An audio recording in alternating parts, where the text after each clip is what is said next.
চালু করেন।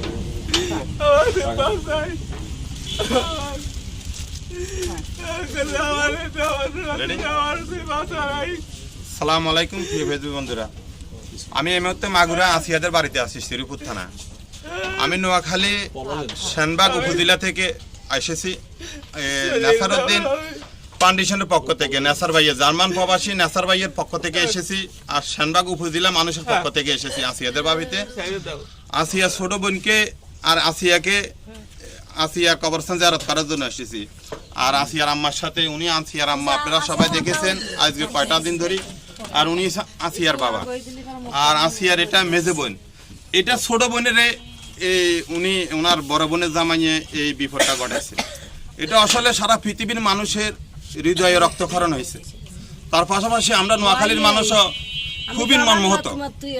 তাদের এই হাজারে দেখি আমার বড় ভাই নেসার ভাই জার্মান থেকে আমাকে নির্দেশ দিচ্ছে এখানে আসার জন্য, তাদের জন্য কিছু ঈদ সামগ্রী আনার জন্য আর আর্থিক কিছু সহযোগিতা করার জন্য।